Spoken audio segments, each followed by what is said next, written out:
এই জন্যই মায়েদের কথা বিশ্বাস করতে হয়।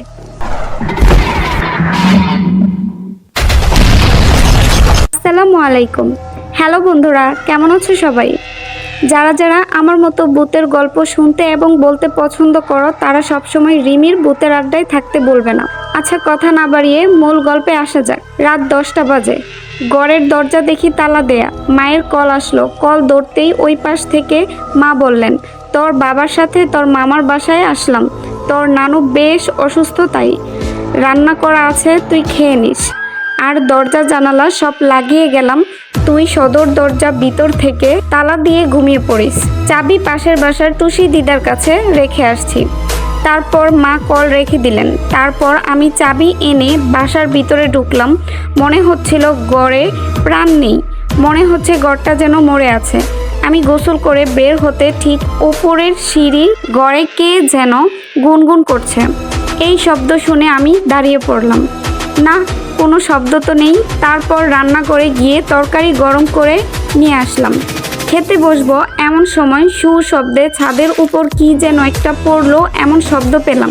আমি তেমন একটা গুরুত্ব দিলাম না। খেয়ে বসে বসে ফুড ব্লগ দেখতেছিলাম। এমন সময় মনে হলো আমার রুমের সামনে কেউ একটা দাঁড়িয়ে আছে। লাইট জ্বালিয়ে দেখি কেউ নেই। কোনো অবজেক্ট এর ছায়া দেখে যে আমার এমন মনে হবে তাও না, কিন্তু এসে শুয়ে পড়লাম। ঘুমিয়ে গেছি কখন যে তাও জানি না। কারো পায়ের শব্দে হঠাৎ ঘুম ভেঙে গেল। অন্ধকারে কিছু দেখতে পাচ্ছি না। আমার রুমের দরজাটা লক করা ছিল ভিতর থেকে। আওয়াজ পাচ্ছি যেন কেউ হাঁটছে। আমি ভয়ে ঢোক গিলতে গিলতে শুনি কে জানি বলে উঠল, আপনার বাথরুমটা ইউজ করতে পারি? আমি বলে উঠলাম, কে কে আপনি? হঠাৎ করে আমার বুকটা ধূপ করে উঠল। বাসায় তো কেউ নাই। আমি সব চেক করে শুয়েছি। কেউ যে বাসায় ঢুকবে এমন কোনো রাস্তাও নেই। এইসব ভেবে আমার হাত পা ঠান্ডা হয়ে গেল। টের পেলাম অন্ধকারে কেউ আমার রুমের অ্যাটাচড বাথরুমে ঢুকছে। সুইচ প্রেস করার আওয়াজও পেলাম। বাথরুমের দরজাটার সিটকারি খুলে যায় আর বাথরুমের দরজাটা সশব্দে খুলে যায়। আর বাথরুমের আলোতে দেখলাম আমি নিজেই সেটা। আমার পরনের মতো সেম ড্রেস পরে আছে, কিন্তু তার গাটা এত বেঁকে আছে কেন? আমার দিকে তাকিয়ে একটা বিশ্রী হাসি দিয়ে বাথরুমে ঢুকে পড়লো।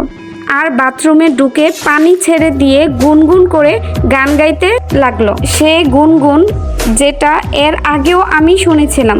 তখন আমার হাত পা যেন অবশ হয়ে আসছিল। পাশে রাখা মোবাইলটাও নিয়ে যে কাউকে ফোন করতে পারছি না, এতটুকু শক্তিও আমার মধ্যে নেই। নিজের এমন ভয়ানক রূপ আমি কোনো মতো দোয়া দুরুদ পড়ছি। আমার সাথে খুব খারাপ কিছু হচ্ছে, আমি বুঝতে পারছিলাম। উঠে আস্তে করে দরজার কাছে যেতেই সেটা ভিতর থেকে বলে উঠল, দেখেছি। কিন্তু এত ভয়ানক সে আওয়াজ। আমি তাড়াতাড়ি চাবি নিয়ে সদর দরজা খুলতে গেলাম, কিন্তু আমি দরজা খুঁজেই পাচ্ছি না। কেমন যেন একটা ভুলের ভিতরে ভুগছি। ভয়টা তখন আরো পেলাম যখন কারো পায়ের শব্দ পেলাম করিডোর দিয়ে হেঁটে আসছে আমার কাছে। আমি কোনো মতো দরজা খুঁজে পেলাম। তালা খুলে বের হয়ে বাইরে রাস্তাতে পালাতে গিয়ে একটি বাইকের সাথে ধাক্কা লেগে আমি পড়ে গেলাম। রাত তখন প্রায় 12টা হবে। ব্যস্ত সড়ক ছিল। আমাকে তখন লোকজন এনে দৌড়াদৌড়ি করে নিয়ে যাচ্ছিল। আমি তখন স্পষ্ট দেখছিলাম বাসার সদর দরজায় আমার মতো দেখতে ওই অভয়টি দাঁড়িয়ে বিশ্রী হাসতেছে বারবার। আমার হুঁশ ছিল না তখন।